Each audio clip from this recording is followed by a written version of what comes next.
ইবলিস তার সিংহাসন গেড়েছে সাগরের উপরে। ইবলিসের সিংহাসন কিসের উপরে? বিশাল বড় সাগর আর মহাসাগরের উপরে ইবলিস শয়তান তার সিংহাসন নিয়ে বসা। প্রতিদিন সকালবেলায় শয়তানগুলোরে মানব রাজ্যে পাঠিয়ে দেয়, যা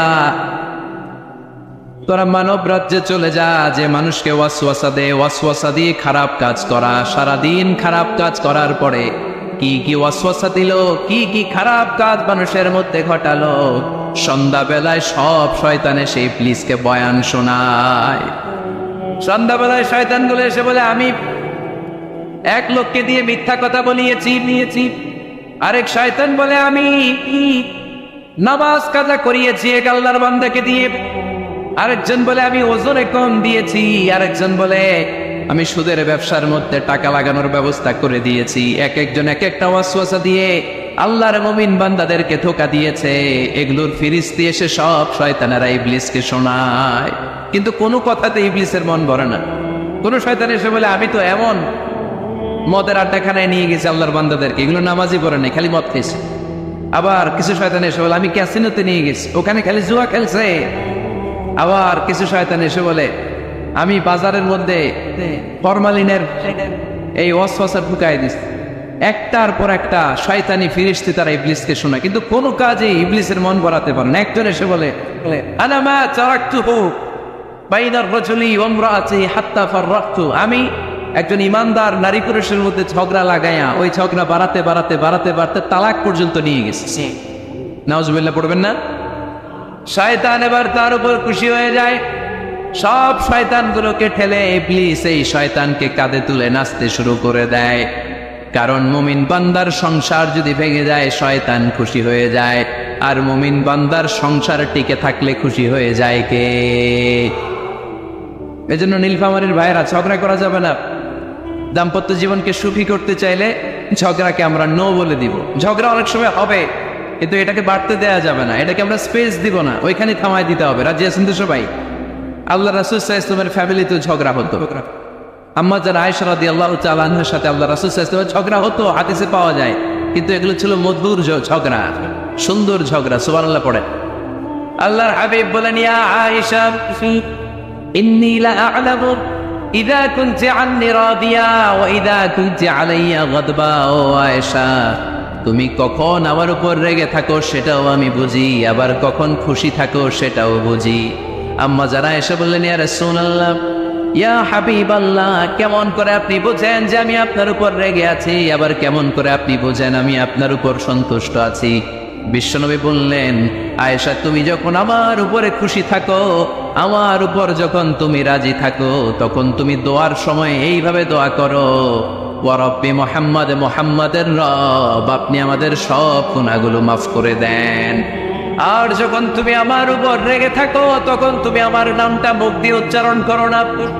আয়েশা, তখন তুমি দোয়ার সময় বলতে থাকো, ওয়া রব্বি ইব্রাহিম, ইব্রাহিমের রব, আপনি আমাদের সব গুনাহগুলো মাফ করে দেন।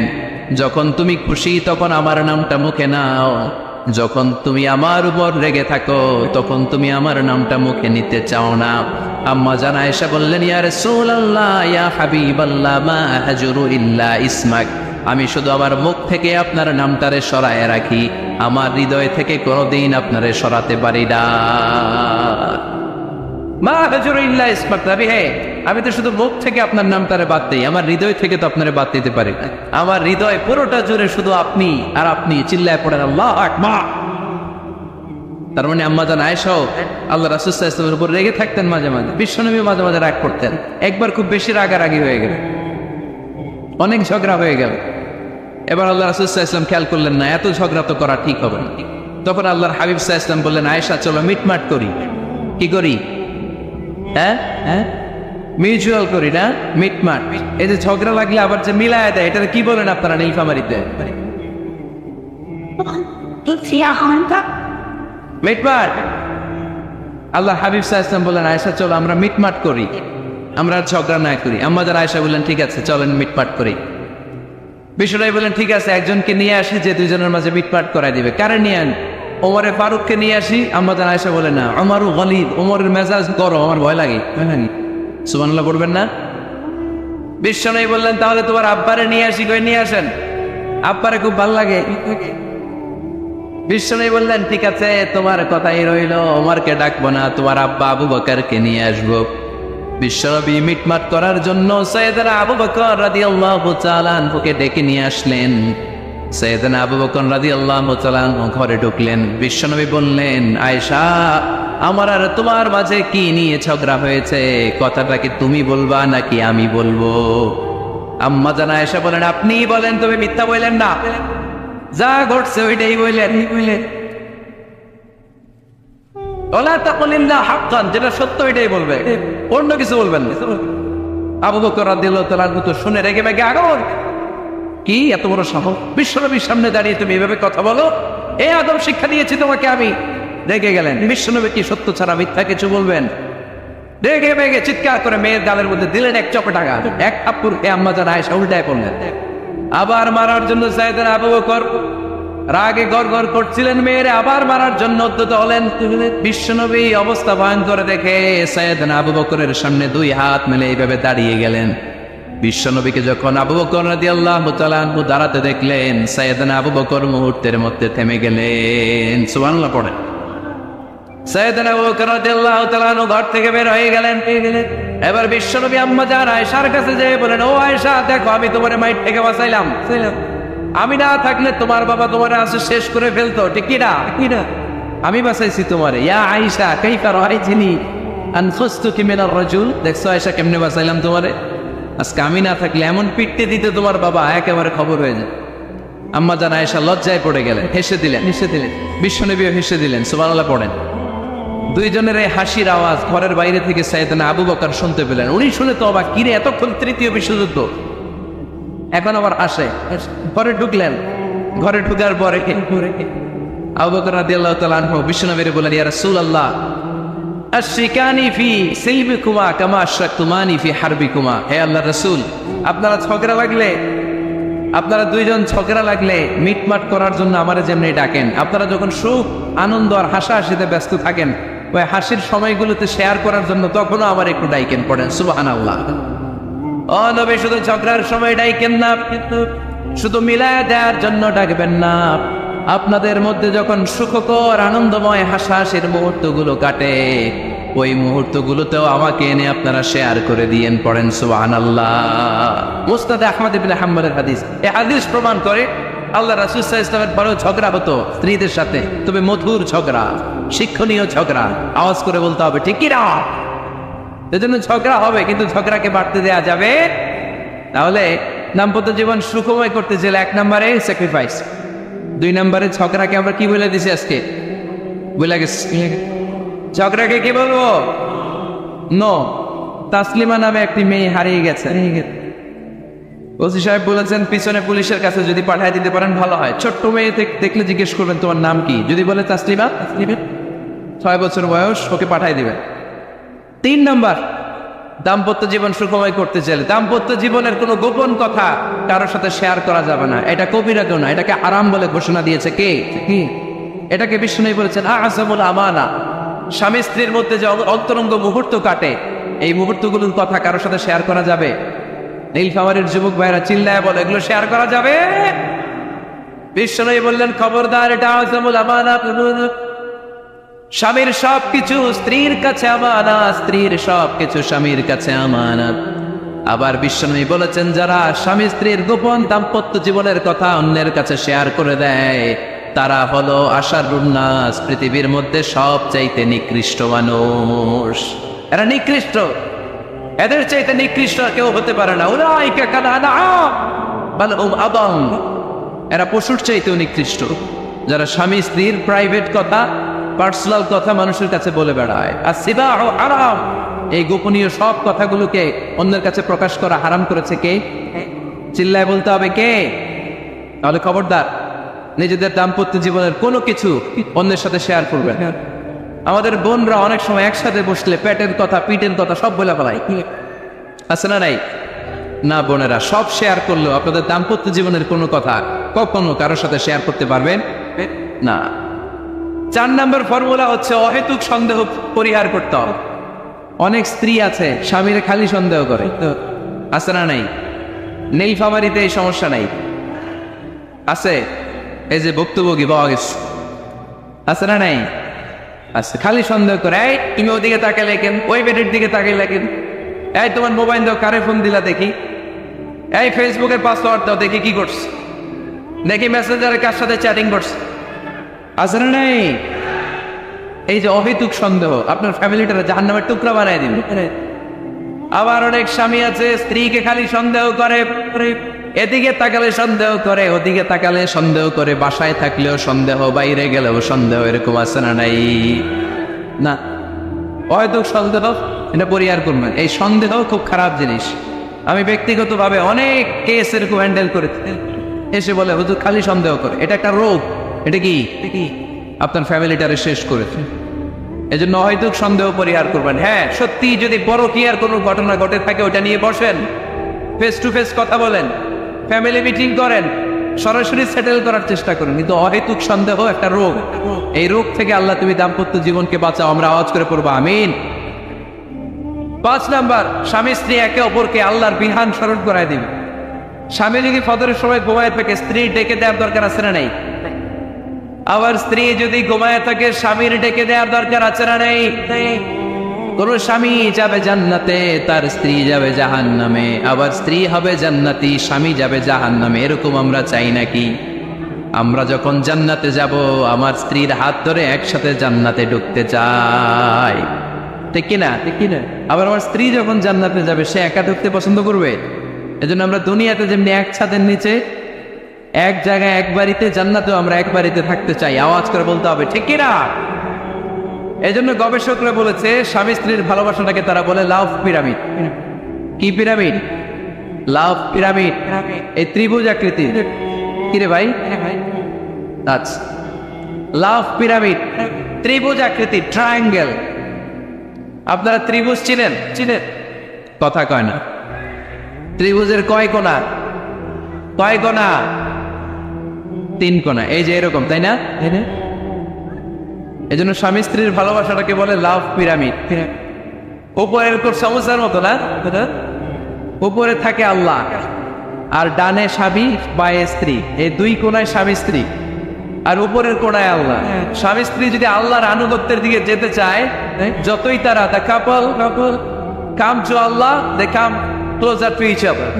তারা যদি আল্লাহর কাছাকাছি যায়, তারা নিজেরাও কাছাকাছি হয়, ঠিক কিনা? ঠিক কিনা?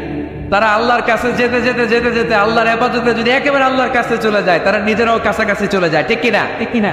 আর তারা আল্লাহর আনুগত্য থেকে যত দূরে সরে, তারা নিজেরাও নিজেদের থেকে তত দূরে সরে পড়ে। চিল্লায় বলেন ঠিক কিনা? লাভ পিরামিড এটা। এই জন্য the closer the couple comes to Allah, the closer the couple comes to each other। কাপল, স্বামী স্ত্রী আল্লাহর ভালোবাসা নিজের মধ্যে যত গাঢ় করবে, আল্লাহর আনুগত্য যত বেশি করবে, আল্লাহর ইবাদত যত করবে, নিজেরাও তত কাছাকাছি আসবে। আর আল্লাহর যত বলবে, নিজেদের মধ্যে বড় বড় ফারাক করে দিবে কে? তাহলে এই 5টা বিষয় স্বামী স্ত্রীর উভয়ের উপর বর্তায়। এগুলো মেনে চললে দাম্পত্য জীবনকে সুখময় করে দিবে কে? আল্লাহ। এবার আমরা শুনবো আমাদের বোনদের, গেটে ডান দিকে আমি শুনলাম আমাদের বোনদের বিশাল প্যান্ডেল, আছে না নাই? আচ্ছা, আজকে বোনদের দিয়ে শুরু করি। স্ত্রীদেরকে আল্লাহ কি দায়িত্ব দিয়েছে একটা ফ্যামিলিকে সুন্দর করতে, একটা দাম্পত্য জীবনকে সুন্দর করতে? স্ত্রীর 1 নম্বর দায়িত্ব হচ্ছে she should make a comfort to her husband। স্ত্রীর উচিত স্বামীর জন্য ঘরটাকে প্রশান্তির নীড় বানিয়ে রাখা। কি বানিয়ে রাখা? প্রশান্তির নীড়।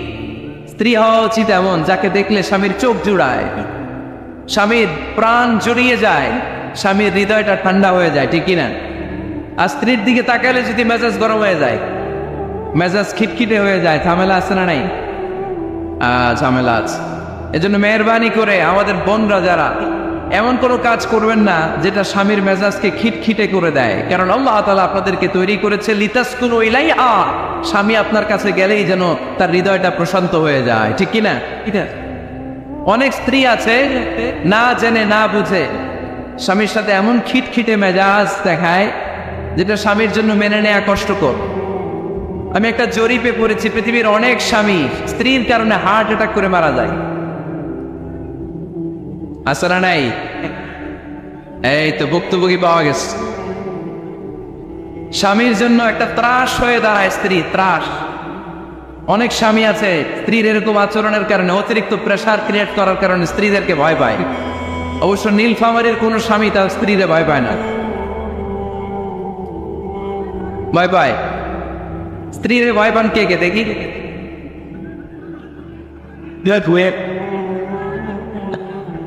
ভয় পান আপনারা? ভয় পান? হ্যাঁ, এক অফিসের বড় সাহেব তার স্ত্রীরে খুব ভয় পায়, প্রচন্ড ভয় পায়। তো সে মনে মনে ভাবলো, দেখি আমার অফিসের যারা স্টাফ আছে, ম্যানেজাররা আছে, এরা কতটুকু ভয় পায়, এরা ভয় পায় কিনা। তো একদিন সকালবেলা অফিসের সব স্টাফ গুলোর একসাথে দাঁড় করে বলতেছে, এই আপনারা যারা যারা আপনাদের স্ত্রীদেরকে ভয় পান তারা ডান দিকে যান, আর যারা স্ত্রীকে ভয় পান না এরা বাম দিকে যান। অফিসের সব কর্মচারী ডান দিকে চলে গেছে, সবাই ভয় পায়, একজন শুধু বাম দিকে। বাম দিকে কয়জন ভয় পায় না, আর যারা ভয় পায় এরা ডান দিকে, ডান দিকে সবাই। তো বড় সাহেব ভাবছে, আলহামদুলিল্লাহ আমার অফিসে একজন হইলেও বীর পুরুষ আছে।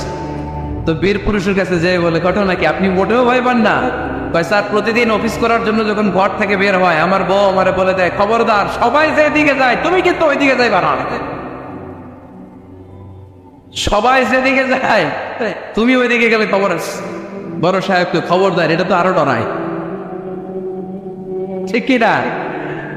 এজন্য বোনদেরকে বলবো, লিতাসকুনু ইলাইহা, এমন ভাবে আপনি আপনার স্বামীর সামনে নিজেকে প্রেজেন্ট করেন যাকে আপনাকে দেখলে আপনার স্বামীর চোখ জুড়িয়ে যায়, হৃদয়টা প্রশান্ত হয়ে যায়, আপনাকে দেখলেই আপনাকে ভালোবাসতে মনে চায়, ঠিক কিনা?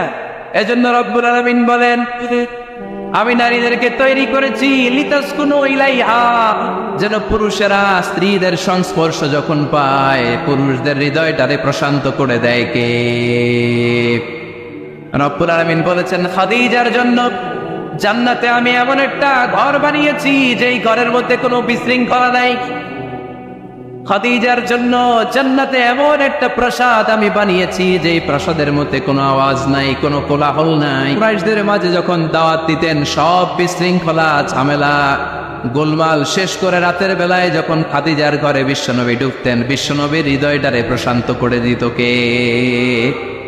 আম্মাজান খাদিজা বিশ্বনবী সাল্লাল্লাহু আলাইহি ওয়াসাল্লামের জন্য এমন ঘর উপহার দিয়েছেন যেই ঘরে বিশ্বনবী আসলে বিশ্বনবীর হৃদয়টা ঠান্ডা হয়ে যেত। সুবহানাল্লাহ পড়েন। অনেক স্ত্রী আছে স্বামী ঘরে ঢুকলেই ঘরে আটা নাই, রুটি নাই, চাল নাই, ডাল নাই, এটা লাগবে ওইটা লাগবে, ওখানে যেতে হবে, একটার পর একটা ফিরিস্তি বলে বেড়ায়, আছে না নাই? না, এটা করবেন না। আপনার কি লাগবে এই সব দায় দায়িত্ব আল্লাহ তাআলা স্বামীকে দিয়েছে, স্বামীকে জানাবেন। তবে ধীরে সুস্থে, ধীরে সুস্থে স্বামীর জন্য ঘরটাকে এমন করে রাখতে হবে যেন ঘরে ঢুকলেই স্বামীর হৃদয়টারে প্রশান্ত করে দেয় কে? এজন্য স্ত্রীর প্রথম দায়িত্ব ঘরটারে প্রশান্তির নীড় বানানো। এখানে কি আবার কি, আবার কি এখানে মারামারি? দুই দল নাকি?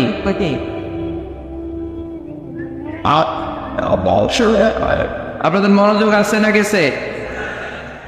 কষ্ট হচ্ছে? হ্যাঁ, অনেক রাত হয়ে গেছে তো, প্রায় 10:30। হ্যাঁ, তাকবীর পড়েন, লিল্লাহে তাকবীর। তো কিছু লোক ওঠা বসা শুরু করলেন কেন? হ্যাঁ, 1 নাম্বার, 2 নাম্বার, 3 নাম্বার নাই তো আবার? হ্যাঁ, 1 নাম্বার নাকি পেশাব করা, 2 নাম্বার নাকি টয়লেটে যাওয়া, 3 নাম্বার নাকি এইটা। বিড়ি খান আপনারা? বিড়ি আর সিগারেটের সাথে মুসলমানের সম্পর্ক আছে? না। কোন মুসলমান সিগারেট খেতে পারে, বিড়ি টানতে পারে? কারণ এটা এমন একটা খাবার যে খাবার টয়লেটে ঢুকেও খাওয়া যায়।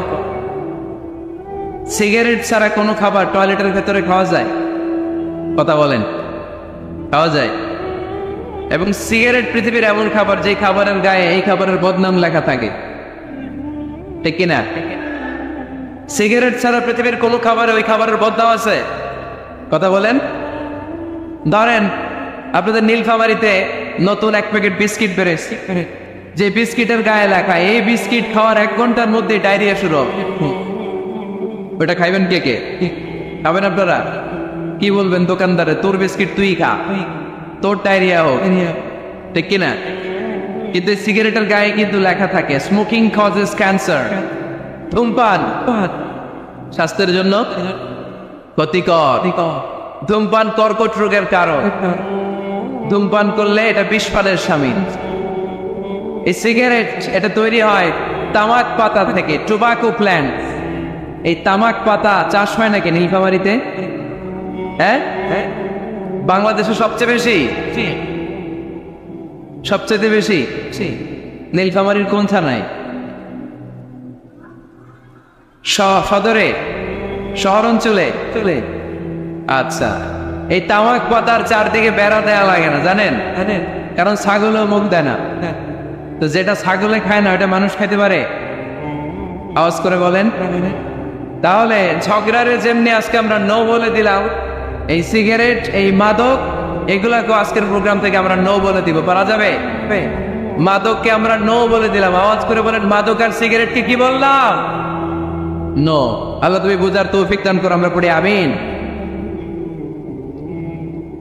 একটা সুখী দাম্পত্য জীবনের জন্য স্ত্রীর 2 নাম্বার দায়িত্ব হচ্ছে স্বামীকে ইন্সপায়ার করা, স্বামীকে সাহস যোগানো, পিছন থেকে ড্রাইভিং পুশের মতো কাজ করা। কারণ স্বামীকে যখন স্ত্রী সাহস যোগায়, স্বামীর সাহস বেড়ে যায়, ঠিক কিনা?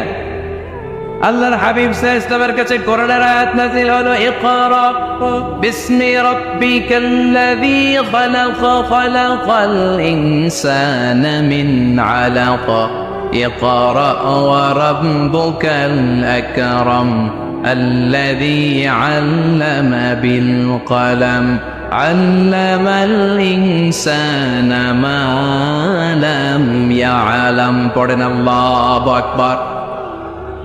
সূরাতুল আলাকের 5 আয়াত হেরা গুহায় যখন নাজিল হয়ে গেল, বিশ্বনবী সাইয়েদনা জিবরাইলকে নিজ আকৃতিতে দেখলেন, পা থেকে মাথা পর্যন্ত দেখে বিশ্বনবী ভয় পেয়ে গেলেন। বিশ্বনবী সাল্লাল্লাহু আলাইহি ওয়াসাল্লাম জীবনে 2 বার সাইয়েদনা জিবরাইল আলাইহিস সালামকে ওনার আসল আকৃতিতে দেখেছিল। আওয়াজ করে বলতে হবে, কয়বার?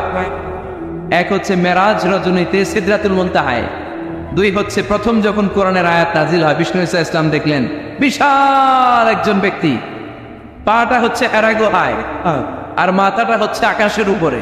এই বিশাল একটা লোক, সে কোরআনের 5 আয়াত নিয়ে এসেছে সূরাতুল আলাক, আর বলতে শুরু করেছে, ইয়া মুহাম্মদ ইকরা, আপনি পড়ুন, আপনি পড়ুন, আপনি পড়ুন।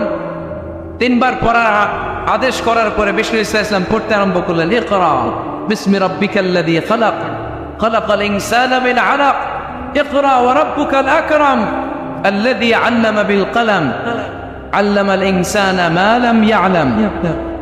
বিষ্ণু সাল্লাল্লাহু আলাইহি ওয়াসাল্লাম পড়তে আরম্ভ করলেন। প্রথম কোরআনের আয়াত যখন নাজিল হয়ে গেল, বিষ্ণু সাল্লাল্লাহু আলাইহি ওয়াসাল্লাম ভয় পেয়ে গেলেন। হাত নাড়াচ্ছেন কেন আপনারা? হ্যাঁ, কি স্ক্রিনে দেখা যায়? আহারে কি আনন্দ আকাশে বাতাসে, সবাই খুশির ঠেলায়, খুশিতে আনন্দে ঠেলায় না? আল্লাহর হাবিব সাল্লাল্লাহু আলাইহি ওয়াসাল্লাম ভয় পেয়ে গেলেন। আপনাদের মনোযোগ তো নাই মনে হচ্ছে, তা হাত নাড়াচ্ছেন কেন? এদিকে তাকান। খরগোশের কানের মতো কান দুটারে খাড়া করে। কোরআনের আয়াত যখন নাজিল হলো, আল্লাহ রাসূল সাল্লাল্লাহু আলাইহি ওয়াসাল্লাম ভয় পেয়ে গেলেন। বিষ্ণু সাল্লাল্লাহু আলাইহি ওয়াসাল্লামের হৃদয় কাঁপতে আরম্ভ করল। কোরআনের 5 আয়াত নিয়ে হেরা গুহা থেকে বিশ্বনবী আম্মা জান খাদিজাতুল কুবরা রাদিয়াল্লাহু তাআলা আনহার কাছে চলে আসলেন। এসে ডেকে বললেন, খাদিজা জাম্মিলুনি জাম্মিলুনি, কম্বল দিয়ে তুমি আমারে চাপা দাও, আমার ভয় লাগছে, মনে হয় আমি বাঁচব না। আম্মা জান খাদিজা বললেন, কি হয়েছে আপনার? বিশ্বনবী বললেন, বিশাল বড় একটা লোক কোরআনের 5 আয়াত নিয়ে এসেছে। ওই লোকের পা হেরা গুহার মধ্যে, মাথাটা আকাশের উপরে, এত বিশাল সত্তা, বিশাল কোন মানুষ জীবনে আমি দেখি নাই। এসে সে পরিচয় দিয়েছে সে নাকি জিব্রাইল ফেরেশতা। বিশ্বনবী বললেন, মনে হয় আমি বাঁচব না, আমার জ্বর চলে এসেছে, আমার হৃদয়ের মধ্যে কাঁপুনি শুরু হয়েছে, তুমি আমারে কম্বল দিয়ে চাপা দাও। আম্মা জান খাদিজা বললেন, ও নবী ভয় পাবেন না, আমার আল্লাহ কোনোদিন আপনারে অপমান করবেন না। সুবহানাল্লাহ পড়েন। ওয়াল্লাহি ওয়াল্লাহি লা ইউখজিকাল্লাহু আবাদা। নবী গো, আল্লাহ আপনার অপমান করবেন না, কারণ আপনার মধ্যে এমন এমন ভালো ভালো গুণ আছে, এই গুণাবলীগুলি যে মানুষের মধ্যে থাকে তাকে আমার রব কোনোদিন অপমান করতে পারে না। চিল্লায় বলেন ঠিক কি না? নবী হে, ইন্নাকা লা তাসিলুর রাহিমা, আপনি আত্মীয়তার সম্পর্ক বজায় রাখেন। ও নবী, তাসদুকুল হাদিসা, সব সময় আপনি সত্য কথা বলেন। ওয়া তাহমিলুল কাল্লা, আপনি মানুষের বোঝা টেনে দেন। ওয়া তাকসিবুল মা'দুমা, যার উপার্জন করার কেউ নাই, নিজে গায়ে খেটে আপনি তারে উপার্জন করে দেন। ওয়া তুআইনু আলা নাওয়াইবিল হক, সত্য যেখানে বিপন্ন সেখানে আপনি সাহসী সৈনিকের মতো দাঁড়িয়ে যান। সুবহানাল্লাহ। রব্বুল আলামিন বলেন, উন্না লিবাসুল লাকুম ওয়া আনতুম লিবাসুল লাহুন। ও নারীরা, তোমরা তোমাদের স্বামীদের পোশাক, আর তোমাদের স্বামীরা হলো তোমাদের পোশাক। পোশাক যেমনি লজ্জাস্থানকে ঢেকে রাখে, ঈমান ইজ্জতের হেফাজত করে, আব্রু ঢেকে রাখে, তেমনি স্বামী তার স্ত্রীর চরিত্রের হেফাজত করে, স্ত্রী তার স্বামীর চরিত্রের হেফাজত করে। পোশাক যেমনি সুন্দর, স্ত্রীর চোখে স্বামী সুন্দর, স্বামীর চোখে স্ত্রী সুন্দর। পোশাক যেমনি মানুষকে আরাম দেয়, প্রশান্ত করে দেয়, স্বামী আর স্ত্রী একে অপরের সংস্পর্শ পেলে তাদের হৃদয়টাও প্রশান্ত হয়ে যায়, ঠিক কিনা? এজন্য আল্লাহ তাআলা পোশাকের সাথে তুলনা করেছেন। পোশাক একে অপরের পোশাক, পোশাক চামড়ার সাথে লেগে থাকে না, আলাদা থাকে? কি থাকে? তার মানে স্বামী স্ত্রী সম্পর্কটা এরকম মিলেমিশে ভালোবেসে একাকা, ঠিক কিনা? আর নিসাউ শাকাইকুর রিজাল, নারীরা পুরুষদের কাউন্টার পার্ট। নারী হচ্ছে পুরুষের সহযোগী। এই পৃথিবীর এই সভ্যতা, এই সিভিলাইজেশন, এই উন্নয়ন, এই ডেভেলপমেন্ট, এটা শুধু পুরুষরা করে নাই। এই উন্নয়নের অংশীদারিত্বে আমাদের বোনদের, নারীদেরও হাত আছে না নেই? এজন্য কাজী নজরুল বলেছেন, এ বিশ্বে যা কিছু সুন্দর চিরকল্যাণকর, অর্ধেক তার করিয়াছে নারী, অর্ধেক তার নর। চিল্লায় বলেন ঠিক কিনা? এজন্য এই মহাবিশ্বের এই সভ্যতায় আপনাদের যেমনি অবদান, আমাদের বোনদের অবদান আছে না নাই? স্বামী স্ত্রী এই দুজন মিলে এই বিশ্ব সভ্যতা তৈরি হয়েছে। এজন্য দুজনের মধ্যে সম্পর্ক হবে পোশাকের মতো। পোশাক যেমনি দেহের সাথে লেগে থাকে, স্বামী স্ত্রীর মধ্যে এরকম সুসম্পর্কের দরকার আছে না নাই? আচ্ছা, আজকে আমরা জানার চেষ্টা করব কি করে স্বামী আর স্ত্রীর মধ্যে এই সুসম্পর্ক বাড়ানো যায়, ইনক্রিজ করা যায়। কি করে আমাদের মধ্যে মারামারি, কাটাকাটি, ঝগড়া, ডিভোর্স এই রেটটা কমানো যায়, এ ব্যাপারে আমাদের জানার দরকার আছে না নাই? ইসলামী শরিয়া স্বামী স্ত্রী প্রত্যেককে ইন্ডিভিজুয়ালি আলাদা আলাদা কিছু দায়িত্ব দিয়েছে। স্বামীকে কিছু দায়িত্ব দিয়েছে, আবার স্ত্রীকে কিছু দায়িত্ব দিয়েছে, আবার উভয়কে কিছু দায়িত্ব দিয়েছে। আমরা শুরুতে স্বামী স্ত্রীর উভয়কে আল্লাহ তাআলা কি দায়িত্ব দিয়েছে এটা জানবো। তারপরে স্ত্রীদেরকে আল্লাহ তাআলা কি দায়িত্ব দিয়েছেন সেটা জানবো। সবশেষে স্বামীদেরকে আল্লাহ তাআলা কি দায়িত্ব দিয়েছে সেটা জানবো। এই দায়িত্বগুলো পালন করার মধ্য দিয়ে দাম্পত্য জীবনকে সুখময় করে দিবে কে? আল্লাহ। শুরুতে আমরা জানবো দ্য কালেকটিভ রেসপন্সিবিলিটি, যৌথ দায় দায়িত্ব কি আছে স্বামী আর স্ত্রীর, কেমন করে দাম্পত্য জীবনকে সুখময়, শান্তিময় করতে হয়। একটা দাম্পত্য জীবন কলহমুক্ত করতে চাইলে, সুখময় করতে চাইলে সর্বপ্রথম স্বামী স্ত্রীর যেটা খেয়াল রাখতে হবে সেটা হচ্ছে স্বামী স্ত্রীর উভয়ের স্যাক্রিফাইসের মানসিকতা থাকা লাগবে। স্যাক্রিফাইস, আওয়াজ করে আমার সাথে সাথে বলেন স্যাক্রিফাইস। এই স্যাক্রিফাইস ছাড়া দাম্পত্য জীবন টিকবে? দুইজনেই যদি ঝগড়া করে, দুইজনেই যদি রেগে যায়, ঝামেলা আসে না নেই? স্বামী রেগে গেলে স্ত্রীকে থেমে যেতে হয়, আবার স্ত্রী রেগে গেলে স্বামীকে থেমে যেতে হয়। স্বামীও যদি রেগে যায়, স্ত্রীও যদি রেগে যায়, তাহলে তৃতীয় বিশ্বযুদ্ধ বেঁধে যাবে, ঠিক কিনা? না, এই জন্য রেগে গেলেন তো হেরে গেলেন, রাগা যাবে না। স্বামী যদি রেগে যায়, স্ত্রী থেমে যেতে হবে। স্ত্রী যদি রেগে যায়, স্বামী থেমে যেতে হবে। এটাই দাম্পত্য জীবনের সুখ আর সমৃদ্ধির মূল ফর্মুলা। স্যাক্রিফাইস করতে হবে। এর কারণ আপনি যদি দোষ খুঁজতে শুরু করেন, দোষ ছাড়া পৃথিবীতে মানুষ নাই, ঠিক কিনা? No one is perfect in this world. এই পৃথিবীতে কেউই পারফেক্ট না। আপনি যে আপনার স্ত্রীর দোষ খোঁজেন, আপনারও দোষ আছে না নাই? আবার ভাবি যদি আপনার খালি দোষ খোঁজে, ভাবিরও দোষ আছে না নাই? না, এজন্য দোষ খুঁজবেন না, স্যাক্রিফাইস করেন, একটু মানিয়ে নিন। দাম্পত্য জীবনটা এরকমই, একটু ছাড় দিতে হয়, একটু মানিয়ে নিতে হয়। দাম্পত্য জীবনে কখনো মন খারাপ, কখনো মন ভালো, কখনো রোদ, কখনো বৃষ্টি, এই নিয়েই দাম্পত্য জীবন, ঠিক কিনা? তাহলে দাম্পত্য জীবনে যদি আমরা সুখ পেতে চাই, সকল নবদম্পতিকে বলবো একটু ছাড় দেওয়ার মানসিকতা বিল্ড আপ করেন, একটু মানিয়ে নেন,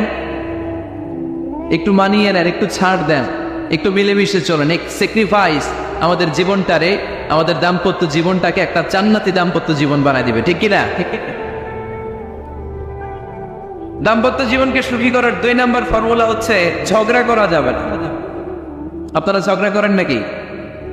হ্যাঁ, বউয়ের সাথে ঝগড়া করেন না এরকম বিবাহিত পুরুষ কে কে আছেন দেখি এখানে? হাত তুলছে অনেকে, বিশ্বাস হয় আপনাদের? হ্যাঁ, অনেক ঝগড়া। হ্যাঁ, আচ্ছা, মেয়েরা বেশি করে? না না, এই মহিলা প্যান্ডেল আছে এদিকে, এদেরকে জিজ্ঞেস করলে বলবে সব দোষ আপনাদের, আর আপনারা দোষ দিচ্ছেন এদের। তো ঝগড়া করবেন না মেহরবানি করে, সম্মানিত ভাইরা, ঝগড়া করবেন না। কারণ এই ঝগড়া থেকে, সামান্য ঝগড়া থেকে অনেক সময় বিচ্ছেদের দিকে চলে যায় সম্পর্ক। ছোট্ট ঝগড়া থেকে যেতে যেতে ঝগড়া বাড়তে বাড়তে ডিভোর্সের দিকে গড়া, এরকম আছে না? নাই না, সামান্য ঝগড়া যদি বেঁধে যায়, শয়তান এটার মধ্যে বাতাস দেয়, এটারে বাড়াতে বাড়াতে শয়তান অনেক বড় করে। ইমানদারদের পরিবার ভেঙে গেলে শয়তান খুশি, আর ইমানদারদের পরিবার টিকে থাকলে আমার আল্লাহ খুশি। আমরা কার খুশি চাই? জোরে বলতে হবে, খুশি চাই কার? শয়তান সব সময় চায় ইমানদারদের ফ্যামিলি ভেঙে দিতে। Always he tries his level best to break down the relationship of a moving family. একজন ইমানদারের ফ্যামিলি কি করে ব্রেক ডাউন করে দেয়া যায়? যেন ঝগড়াই করবো না আমরা। আপনি ঝগড়া করলে ভাবি যেন ঠান্ডা থাকে, ভাবি ঝগড়া শুরু করলে আপনি ঠান্ডা থাকবেন। ঝগড়া করা যাবে না, কিন্তু ঝগড়া হয়ে যায় ফ্যামিলিতে, এটাকে চেক দিতে হবে। ঝগড়া নিয়ে অনেক মজার মজার গল্প আছে, একটা গল্প দিয়ে আজকে শুরু করি। এক লোক মাহফিল শেষ করে 11টার দিকে বাসায় ফিরেছে। তো বাসায় ঢুকার আগে তার ওয়াইফকে ফোন দিয়েছে, ফোন দিয়ে বলতেছে, এই মাহফিল শেষ, আমি কিন্তু বাসায় চলে আসতেছি, শুরু করার আগে তাড়াতাড়ি দরজাটা খোলো। তো স্ত্রী আবার রাতের খাবার স্বামীকে ছাড়া খায় না, তো স্ত্রী দরজা খুলে দাঁড়ায় আছে, স্বামী বেচারা আসছে। আসার পরে স্ত্রীকে বলতেছে, এই শুরু করার আগে রাতের খাবার দিয়ে দাও, খেয়ে নেই। তো স্বামী ওয়াশরুম থেকে ফ্রেশ ট্রেশ হয়ে আসছে, স্ত্রী বেচারিও ডাইনিং টেবিলে খাবার দিয়েছে। এবার স্বামীও খেতে বসেছে, স্ত্রীও খেতে বসেছে। স্বামী আবার বলতে আরম্ভ করছে, শুরু করার আগে ফ্যানটা ছাড়ো, খুব গরম লাগতেছে। এবার তো স্ত্রী রেগে মেগে কি আসার পর থেকে শুরু করার আগে কি শুরু করার আগে? স্বামী বলতেছে, এই তো শুরু হয়ে গেল, এই শুরু হয়ে গেল। মানে কি? ঝগড়া। নীলফামারীর ভাইয়েরা, এটা শুরু করা যাবে না। শুরু করবেন আপনারা, ঝগড়া করবেন। আমাদের ফ্যামিলিগুলো থেকে ঝগড়াকে আজকে থেকে আমরা নো বলে দিলাম। মানে না, ঝগড়াকে কি বললাম? সবাই বলতে পারেন না, আওয়াজ করে বলেন, ঝগড়াকে আমরা কি বলবো? নো। ঝগড়া করা যাবে না। শয়তান ঝগড়া বাঁধে, দেখো মুস্তাক। সহিহ মুসলিমের হাদিস, ইন্না ইবলিসা ইয়াদাউ আরশাহু আলাল মা তুম্মা ইয়াবআসু সাফ। যারা চলে যায় ওনারা বেঁচে যায়, বিপদে পড়ে আছে আমরা, ঠিক কিনা? ওনাদের ওই পালাটা শেষ, কেউ থাকতে পারবে না। বিশ্বনবীও চলে গেলেন, বিশ্বনবীরও এই এন্তেকালের মৃত্যুর যে কষ্ট, এটা ভোগ করা লেগেছে, ঠিক কিনা? এজন্য কারো রেহাই নাই। আকসিরু যিকরা হাযিমিল লাযযাত, জীবনের সব স্বাদকে পানসা করে দেয় ওই কষ্টের বিষয়, মানে মরণকে বেশি বেশি স্মরণ করো। কিন্তু আমরা মৃত্যুর কথা বেমালুম ভুলে যাই। আমাদের লাইফস্টাইল দেখলে মনেই হয় না যে আমরা এই পৃথিবী ছেড়ে চলে যাব, ক্ষণিকের জন্য এসেছি। বিশ্বনবীর সাহাবারা বলতেন, যখন সকাল হয় সন্ধ্যার জন্য অপেক্ষা করো না, আবার যখন সন্ধ্যা পর্যন্ত পৌঁছবে পরদিন সকালের জন্য অপেক্ষা করো না, তার আগেই ডাক চলে আসতে পারে, ঠিক কিনা? আবার বিশ্বনবী বলতেন, নামাজে যখন দাঁড়াও, সল্লু সলাতান মুআত্তিআ, মনে করো এটাই তোমার জীবনের হতে পারে শেষ নামাজ। Perform the salah as if this is your last and final prayer. এমন ভাবে সালাত পড়ো, মনে করো হতে পারে এটা জীবনের শেষ নামাজ। এজন্য কেউ থাকতে আসি নাই, চলে যাব। আমার নানা ভাই যেমনি চলে গেলেন, আমরাও চলে যাব, ঠিক কিনা? শুয়ে আছেন আমাদের পাশেই, আমরা দোয়া করি আল্লাহ তাআলা ওনার কবরটাকে তুমি জান্নাতুল ফেরদাউসের বাগান বানাও, ওনার কবরের সাথে জান্নাতের একটা কানেকশন তৈরি করে দাও।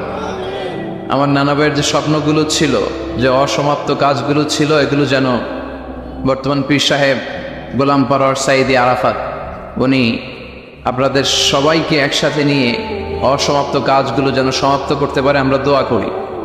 আমরা আওয়াজ করে পড়ি আমিন। আজকের এই প্রোগ্রামের সভাপতিত্ব করছেন মাওলানা গোলাম পরওয়ার সাঈদী আরাফাত, পীর সাহেব আড়াইবাড়ি দরবার শরীফ, কুমিল্লা। আল্লাহ পাক ওনার যোগ্যতাকে আরো বাড়িয়ে দিক। আপনাদের সবাইকে নিয়ে আড়াইবাড়ি দরবারের যত দায়িত্ব আছে সবগুলো দায়িত্বের জন্য সুচারুরূপে উনি পালন করতে পারে, আল্লাহ তৌফিক দান করুন। আমার আগে কথা বলেছেন হযরত মাওলানা আল্লামা সাদিকুর রহমান আজহারি সাহেব, এর আগে কথা বলেছেন আমার আরেক নানা ভাই গোলাম সরওয়ার সাঈদী পীর সাহেব।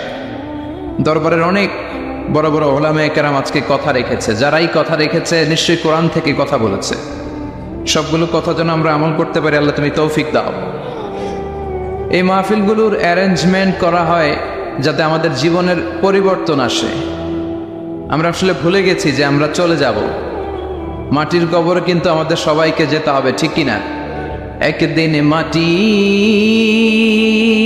ভেতরে হবে ঘরে মন আমার, কেন বান্ধ দালান ঘর, প্রাণ পাখি উড়ে যাবে পিঞ্জর ছেড়ে, ধরা ধামে সবই রবে তুমি যাবে চলে, বন্ধু বান্ধব যত মাতা পিতা দ্বারা সুত সবই হবে তোমার পরে মন আমার, কেন বান্ধ দালান ঘর, একদিন মাটির ভেতরে হবে ঘরে মন আমার, কেন বান্ধ দালান ঘর, ঠিক কিনা? চলে যেতে হবে। এজন্য এটা যেন আমাদের মাথায় থাকে যে আমরা থাকতে আসি নাই, আমাদের আখিরাতটা যেন সুন্দর হয়, সবসময় এই চিন্তা রাখতে হবে।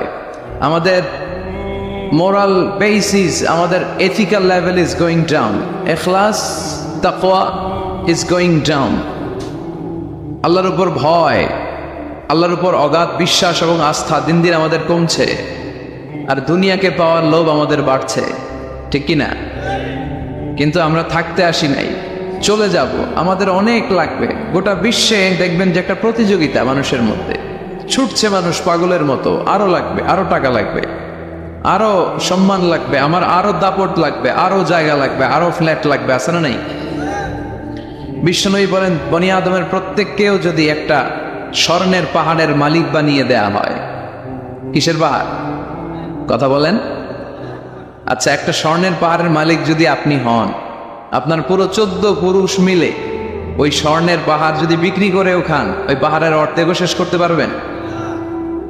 বিশ্বনবী বললেন প্রত্যেককে যদি একটা স্বর্ণের পাহাড়ের মালিকও বানিয়ে দেয়া হয়, প্রত্যেকে চাবে আরো একটা স্বর্ণের পাহাড় কেমনে নেওয়া যায়। কত বড় টাকা, ঠিক কিনা? কবরের মাটি ছাড়া কোনো কিছু বনি আদমের এই মুখকে বন্ধ করতে পারবে? আরো লাগবে, খাই খাই খাই খাই, আরো দাও, পাই নাই, এরকম অসন্তোষ আছে না নাই? অল্প খাবেন, অল্প পড়বেন, অল্প জমাবেন, অল্পের ভেতরে বরকত দিছে কে? এজন্য বেশি বেশি আমরা করব না, অল্পে সন্তুষ্ট থাকবো, আর শুকর করবো একজনের, তিনি কে? কারণ তিনিই পারেন আপনার মনের সব জ্বালা যন্ত্রণা দূর করে দিতে। আল্লাহ পাক আমাদেরকে সহি সমঝ দান করুক। সবাই পড়েন আমিন। আপনাদের কষ্ট হচ্ছে না তো? বলেন কি, রাত বাজে 11:30, শহরের ভেতরে এত রাতে কথা বলা যায়? হ্যাঁ, কথা বলা যাবে? তো আমরা খুব বেশি লম্বা চড়া সময় নিব না। শহরের মানুষ খুব ব্যস্ত থাকে, কারো অফিস আছে সকালে, কারো ব্যবসা প্রতিষ্ঠান খুলতে হবে। তো আমরা অল্প কয়েক মিনিট, অল্প সময় কথা বলবো, বেশি লম্বা সময় নিব না। তবে যতক্ষণ শুনবো মনোযোগের সাথে শুনবো, ইনশাল্লাহ পড়েন।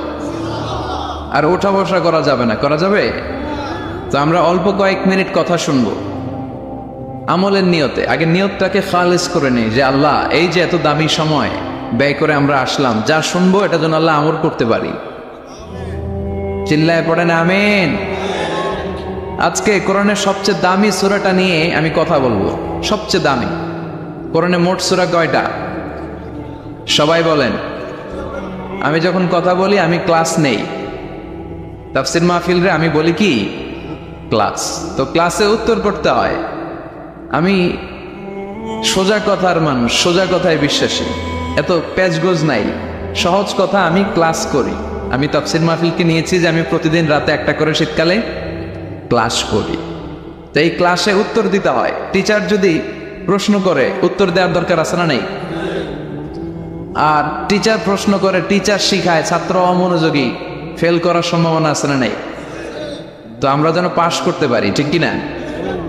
যতক্ষণ কথা বলবো প্রশ্ন করলে আওয়াজ করে উত্তর দিতে হবে, বাঘের বাচ্চার মতো, ঠিক কিনা? আজকে কোরআনের সবচেয়ে দামি সূরাটা নিয়ে আমি কয়েক মিনিট কথা বলবো, ইনশাআল্লাহ। পড়ে এবার বলেন কোরআনের সবচেয়ে দামি সূরা কি? হ্যাঁ? আর ইখলাস, আর ইয়াসিন, আর রহমান, আর বাকারা। বাকারা মানে কি? গাভী মানে কি? গরু। গাভী মানে নাকি গরু? তো গাভীর নামে আল্লাহ কোরআনে একটা সূরা দিলেন। গাভীর দুধ খাবেন বেশি বেশি। বিষ্ণু বলতেন আলাইকুম বি আলবানিল বাকার, তোমরা গরুর দুধ খেও। ফাইন্নাহা তুরাম্মু মিনাল আশজার, কেননা গরুর দুধ এটা ঘাস পাতার নির্যাস। গরু কি খায়? ঘাস খায়। আবার বিষ্ণু বলতেন গরুর গোশত খায়ও কম, দুধ খায়ও বেশি, কেননা ফাইন্না ফি লাবানিহা শিফা, গরুর দুধে আছে শিফা, ও ফি লাহমিহা দা, আর গোশতে আছে রোগ। এখন অনেক ডাক্তারের সিরিয়াল দিতে গেলে ডাক্তার বলে লাল গোশত যারা খায় এরা যেন আমার সিরিয়াল না নেয়, কারণ আমি যতই ওষুধ দিব কোনো কাজ করবে না। Red meat is strictly prohibited for my patient. আমার রোগীর জন্য লাল মাংস খাওয়া নিষিদ্ধ। গরুর গোশতের ভেতরে আছে রোগ, কোলেস্টেরল বেশি। খেয়াল রাখবেন, যেই প্রাণীর পা বেশি ওই প্রাণীর গোশতের ভেতরে কোলেস্টেরল বেশি। মাছের পা আছে? কথা বলেন। মাছে কোনো কোলেস্টেরল নাই, সুবহানাল্লাহ পড়ে। মুরগির পা কয়টা? দুইটা, তার মানে কিছু আছে, তাই না? গরুর পা কয়টা? তার মানে কোলেস্টেরলের পরিমাণ বেশি না কম? এবার বলেন চিংড়ি মাছের পা কয়টা? কয় বছর হিসাব নাই, তাহলে কোলেস্টেরলের হিসাব নাই। এগুলো কম কম খেতে হবে, ঠিক কিনা? তো এজন্য দুধ খেতে হবে বেশি। জান্নাতে যারা যাবে আল্লাহ তাআলা জান্নাতীদের জন্য 4টা শারাবান তাহুরা রাখবেন। ওয়াসাকাহুম রাব্বুহুম শারাবান মাসালুল জান্নাতিল্লাতী ওয়াইদাল মুত্তাকুনা ফিহা আনহারুম মিন মাইন গায়রি আসিন ওয়া আনহারুম মিন লাবানিন লাম ইয়াতাগায়্যার তা'মুহু وأنهار من خمر لذة للشاربين وأنهار من عسل مصفى سبحان الله। জান্নাতে যারা ঢুকবে জান্নাতীদের গলায় যেন কোনো তৃষ্ণা না লাগে, এজন্য আল্লাহ তাআলা জান্নাতের ভেতরে 4 ধরনের শারাবান তাহুরার ঝর্ণা রাখবেন। কয় ধরনের? 1 নাম্বার হচ্ছে মিনারেল ওয়াটারের ঝর্ণা। মিনারেল ওয়াটার খান আপনারা? কোনটা খান? মাম খান, কেউ ফ্রেশ খায়। আর অ্যাকুয়াফিনা, আর কি খান? স্পা। আর কিনলে, এটা সবচেয়ে ভালো, এটার মধ্যে ঝামেলা কম, এটা টেস্ট করে জানা গিয়েছে। কিনলে খাবেন কোকা-কোলা কোম্পানির, এটা ভালো পানি। কিনলে সবচেয়ে purified water ever in Bangladesh. বাংলাদেশে পাওয়া পরীক্ষিত সবচাইতে বিশুদ্ধ পানি হচ্ছে কিনলে। তো একজনকে মার্কেটিং করে দিতেছে হুজুরে। ভালো জিনিসের প্রশংসা করতে হয়, ঠিক কিনা? তো জান্নাতে যারা যাবে তাদের জন্য আল্লাহ তাআলা 4 ধরনের শারাবান তাহুরা রাখবে। সুবহানাল্লাহ কইবেন না? 1 নাম্বার মিনারেল ওয়াটার, মিনারেল ওয়াটারের ঝর্ণা, আপনি ওখান থেকে তেদারসে পান করবেন। নাম্বার 2 দুধের ঝর্ণা, দুধের ঝর্ণা, ফ্রেশ মিল্ক এর ঝর্ণা থাকবে। নাম্বার 3 মধুর ঝর্ণা, মধু খাবেন বেশি বেশি, মধুর মধ্যেও শিফা আছে। এই কোরআনে 2টা জিনিসের ক্ষেত্রে আল্লাহ উল্লেখ করেছেন শেফা। এক হচ্ছে কোরআন, কোরআনটা নিজেই শেফা, সুবহানাল্লাহ। আর হচ্ছে মধু, মধুর ভিতরে শেফা আছে না নাই? আছে। তো বিশুদ্ধ পানির ঝর্ণা, দুধের ঝর্ণা, মধুর ঝর্ণা, আরেকটা থাকবে মদের ঝর্ণা। সুবহানাল্লাহ বাড়িতে গিয়ে বললেন, দুনিয়াতে মদ খাওয়া হারাম করছে কে? আর ওই আল্লাহ জান্নাতে আপনাদেরকে মদ খাওয়াবে। বোতলের মদও আছে, এটার নাম রাহিকুম মাখতুম, সিল্ড ওয়াইন। মিজাজুহা কাফুরা, কর্পূরের ফ্লেভার থাকবে। মিজাজুহু মিন তাসনিম, তাসনিমের ফ্লেভার থাকবে। মিজাজুহা জঞ্জাবিলা, জিঞ্জার ফ্লেভার, আদার ফ্লেভার থাকবে। সুবহানাল্লাহ পড়ে। কিন্তু ওই মদ খেলে মুখে দুর্গন্ধ হবে না, মাথায় মাতলামি আসবেন। আল্লাহু আকবার। কারণ ওই মদটা জান্নাতের যে সুন্দর সুন্দর সুঘ্রাণওয়ালা গাছ আছে, ফুল আছে, ওই ফুলের নির্যাস থেকে আল্লাহ বানাবেন। সুবহানাল্লাহ পড়েন। সেজন্য এই 4 ধরনের সুপেয় পানি আল্লাহ তাআলা জান্নাতীদের জন্য রাখবেন। এর চেয়ে দামি একটা পানি রাখবেন, ওইটার নাম হচ্ছে আল কাউসার। কি নাম? পড়েন, ইন্না আ'তাইনাকাল কাউসার ফাসাল্লি লিরাব্বিকা ওয়ানহার ইন্না শানিআকা হুয়াল আবতার। সুবহানাল্লাহ। কাউসারের একটা ঝর্ণা থাকবে। এই কাউসারের পানি আহলা মিনাল আসাল, হাউজে কাউসারের পানি মধুর চেয়েও মিষ্টি। আবিয়াদু মিনাল লাবান, দুধের চেয়েও সাদা। আবরাদু মিনাস সালজ, বরফের চেয়েও ঠান্ডা। এক ঢোক যে খাবে চিরকালের জন্য তৃষ্ণা মিটে যাবে। এই সবগুলো যেন আল্লাহ আমরা পান করতে পারি। আরো জোরে পড়েন আমিন। জান্নাত এমন জায়গা, যে জায়গায় শুধু শান্তি আর শান্তি। জান্নাতে অশান্তি আছে? মারামারি, কাটাকাটি, কিলাকিলি, হরতাল, টেনশন, ব্যারাম আছে কি? আরাম। জান্নাতে আছে কি? নাই কি? ব্যারাম। আরামের জায়গা, কোনো টেনশন নাই। জান্নাতের ভিতরে রোদ নাই, বৃষ্টি নাই, ভূমিকম্প আছে? দুনিয়াতে ভূমিকম্পের টেনশন হয় না? বন্যা আছে জান্নাতে? পুলিশের দৌড়ানি, র্যাবের দৌড়ানি আছে? বাড়ি ভাড়ার টেনশন, বিদ্যুৎ বিল, গ্যাসের বিল, গমে ধরে না আমাদের, ঠিক কি না? জান্নাতে কোনো টেনশন না। জান্নাত হচ্ছে আরামের জায়গা। আপনারা যারা যাবেন জান্নাতে 60 হাত লম্বা হয়ে ঢুকবেন। আহলুল জান্নাতে জুরদা ওয়া মুরদা, জান্নাতীরা হবে পশমবিহীন। এই যে দুনিয়াতে দাড়ি রাখা ওয়াজিব বা সুন্নাতে মুআক্কাদা, কিন্তু জান্নাতীদের গালে কোনো দাড়ি থাকবে না, মোজ থাকবে না, গায়ে পশম থাকবে না। আবনাউ সালাসিন ওয়া সালাসিন, সব জান্নাতি পুরুষরা হবে 33 বছরের তাগড়া যুবক। আল্লাহ এখানে যেমনি আমরা একত্রিত হলাম, তোমার জান্নাতেও যেন আমরা একত্রিত হতে পারি, তুমি তৌফিক দাও। আর জোরে পড়েন আমিন। এতগুলো কথা কোত্থেকে এসেছে জানেন? জিজ্ঞেস করেছিলাম সবচেয়ে দামি সূরা কোনটা? একজন বলছে বাকারা। বাকারা মানে গাভী, গাভী থেকে দুধ, দুধ থেকে জান্নাত। সুবহানাল্লাহ পড়েন। কোরআনের কথা শেষ হতে চায় না, ইন্টার রিলেটেড, তাই না? একটার সাথে আরেকটা মিলে থাকে। খেয়াল রাখবেন, আল্লাহর কথা রাসূলের কথায় কোনো ফাঁক ফোকর নাই, আছে? এজন্য এই দুইজনের কথাই আমরা মানব। বিদায় হজের ভাষণে বিশ্বনবী বলেছিলেন, লাকাদ তারাকতু ফীকুম আমরাইন লান তাদিল্লু মা তামাসসাকতুম বিহিমা কিতাবাল্লাহ ওয়া সুন্নাতা রাসূলি। আমি তো চলে যাব, রেখে যাব দুটো জিনিস, যদি দুটো জিনিসকে মেনে চলো কখনো বিভ্রান্ত হবে না। একটা হচ্ছে আল্লাহর কিতাব, আর একটা হচ্ছে বিশ্বনবীর সুন্নাত। এই দুইটা আমরা আঁকড়ে ধরবো। রাজি আছেন তো? পৃথিবী যেদিকে যাক আমি থাকবো দুইটা নিয়ে, ইনশাআল্লাহ। পড়েন। কোরআনের সবচেয়ে দামি সূরা কোনটা বলেন? ফাতিহা। কিছু বলতেছে ফাতিহা, পিছনের বাইরে কি বলবেন? হ্যাঁ, ইয়াসিন। আর আচ্ছা এবার বলেন, আমি সহজ করে দিই, বলেন কোন সূরা না পড়লে নামাজ হয় না? এবার ক্লু পাইছে, এবার ক্লু পেয়েছে। এই সূরা ছাড়া নামাজ হয় না। আমি যদি পড়াই হবে না, এই মসজিদের ইমাম সাহেব পড়াইলে হবে না, কিন্তু বাইতুল মুকাররমের খতিব পড়াইলে আবার হবে। হবে না? শাইখ আব্দুর রহমান সুদাইস পড়ালে তো হবেই। খাইছে কত বড় মুফতি দেখছেন, ফতোয়া দিয়ে দিচ্ছে জি না, আসলেই হবে না। কারণ এটা এমন সূরা, এই সূরা না পড়লে নামাজ হয় না।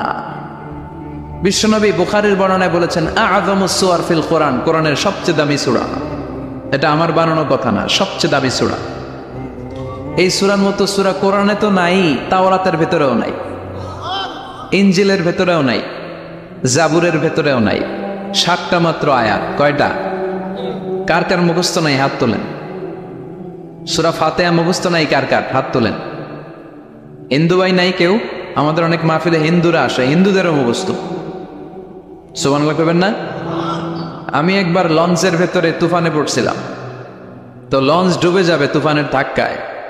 তো দেখলাম লঞ্চের ভেতরে শুধু মুসলমানরাই জিকির করে না, হিন্দুরাও জিকির করে। তুফান থেমে যায়, জিকিরও থেমে যায়। কত বড় ডাকাত! তুফান শুরু, জিকিরও। সবার মুখে এক চিৎকার, বাঁচাও। আমি বললাম কে বাঁচাবে? হুজুর আমনে। ভাবছে আমি দোয়া কালাম বললে বেঁচে যাবে। তো আমি বললাম আমি যে বাঁচাবো, আমারে বাঁচাবে কি? মনে রাখবেন, কেউ বাঁচাতে পারে না, একজন ছাড়া। চিৎকার করে বলতে হবে তিনি কে। কোরআনের সবচেয়ে দামি সূরার নাম সবাই বলে। এই সূরাতুল ফাতিহার মাত্র 7টা আয়াত। কয়টা আয়াত? এই 7টা আয়াত নিয়ে কয়েক মিনিট একটু আল্লাহর রাস্তায় কুরবানি করা যাবে না? কান দুইটা খরগোশের মতো খাড়া করে, খরগোশ কান খাড়া করে শোনে, এজন্য খুব পিন ড্রপ সাইলেন্ট, পিন পতন নীরবতাও খরগোশ কান দিয়ে শুনতে পায়। এই সূরাটা হচ্ছে আউয়ালুস সূরা নাযালা কামিলান মিনাল কোরআন, কোরআনের সর্বপ্রথম নাজিল হওয়া পূর্ণাঙ্গ সূরা। এই সূরার আগে কোন সূরা পূর্ণাঙ্গ একসাথে নাজিল হয় নাই। কোন সূরার 5 আয়াত, 10 আয়াত, 20 আয়াত। আপনারা যে এখন সুন্দর কোরআন দেখতেছেন, বিশ্বনবীর সময় কি এই কোরআন ছিল? না। 23 বছরের লম্বা জিন্দিগিতে বিশ্বনবীর কাছে এই কোরআন নাজিল হয়েছে। পরবর্তীতে এটার কম্পাইলেশন করা হয়েছে, scripture, holy scripture, the Quran, whereof there is no doubt, no suspicion in it, and a guidance to those who are muttaqin. এটা এমন বই যেটাতে আল্লাহ কোনো ভুল রাখে নাই, মুত্তাকিনদের জন্য এটা পথ নির্দেশিকা হিসেবে আল্লাহ পাঠিয়েছে। পড়েন সুবহানাল্লাহ। তো সূরাতুল ফাতিহার আগে অনেক সূরা নাজিল হয়েছে, কিন্তু একটু একটু করে, পুরোটা একসাথে না। এই সূরাটা পুরোটা একসাথে সর্বপ্রথম নাজিল হয়েছে। এজন্য এই সূরাটারে আবার বলে ফাতিহাতুল কিতাব, মানে preface of the book, introductory সূরা। কোরআনটা খুললেই সর্বপ্রথম আপনার নজরে যে সূরাটা পড়বে, সূরাটার নাম সবাই বলেন সূরাতুল ফাতিহা। আবার বিশ্বনবী এটাকে বলেছেন কোরআনের মা। কি বলেছেন? চমৎকার একটা ইনফরমেশন না? মনে রাখতে হবে। তাহলে কোরআনের মায়ের নাম কি? মনে থাকবে? বলেন তো, সকল পৃথিবীর সব শহরের জনপদের মায়ের নাম কি? মাক্কাতুল মুকাররমা। তেমনি কোরআন আল কারীমের মায়ের নাম হচ্ছে সূরাতু আল ফাতিহা। এরপরে বিশ্বনবী বলেছেন এই সূরাটা হচ্ছে সূরাতুল ওয়াফিয়া, অখণ্ড সূরা। এই সূরাকে খণ্ড খণ্ড করে পড়া যায় না। কেউ প্রথম রাকাতে সূরাতুল ফাতিহার অর্ধেক, দ্বিতীয় রাকাতে বাকি অর্ধেক যে পড়ছে হয়েছে, কিন্তু কেউ প্রথম রাকাতে সূরা আর রহমানের 10 আয়াত, পরের রাকাতে বাকি 10 আয়াত। কোনো সমস্যা আছে? সমস্যা নাই। তার মানে এই সূরার নাম সূরাতুল ওয়াফিয়া, অখণ্ড সূরা। মানে এই সূরাকে খণ্ড খণ্ড করে পড়া যায় না, পড়লে পুরোটাই পড়তে হয়। সুবহানাল্লাহ পড়ে। আবার এই সূরার আরেকটা নাম হচ্ছে সূরাতুদ দুআ, দোয়ার সূরা। কিসের সূরা? কেমন করে আল্লাহর কাছে প্রার্থনা করতে হয়, দোয়া করতে হয়, ফরিয়াদ করতে হয়, সে কথা এই সূরার ভেতরে আছে না নাই? কারণ এই সূরাতে আমরা প্রতিদিন একটা দোয়া করি, ইহদিনাস সিরাতাল, মানে কি? আল্লাহ আমাকে সরল সঠিক পথ দেখাও। আমাদেরকে পথ দেখায় কে? চিল্লায় বলেন, আমি যদি কোনো দিন পথে ভুলে যাই, হাত ছানি দিয়ে কাছে নিও, মমতার বন্ধনে আমায় বেঁধে সব ভুল ক্ষমা করে দিও। আমি যদি কোনো দিন পথে ভুলে যাই, হাত ছানি দিয়ে কাছে নিও, মমতার বন্ধনে আমায় বেঁধে সব ভুল ক্ষমা করে দিও। পড়ে না আমি? আমরা যদি পথ ভুলে যাই, আমাদের পথ দেখায় কে? এজন্য এই সূরাটার নাম সূরাতুদ দুআ, প্রার্থনার সূরা। কেমন করে আল্লাহর কাছে প্রার্থনা করতে হয় এই সূরার ভেতরে আছে না নাই? এরপরে এই সূরার নাম হচ্ছে সূরাতুস সালাহ, নামাজের সূরা। কিসের সূরা? সব সূরা ছাড়া নামাজ হয়, সূরাতুল ফাতিহা ছাড়া নামাজ হয়? বিশ্বনবী বললেন লা সালাতা লিমান লাম ইয়াকরা বিফাতিহাতিল কিতাব। যে সূরা ফাতিহা তার নামাজে পড়ে না, তার নামাজ আল্লাহর দরবারে কবুল হয়।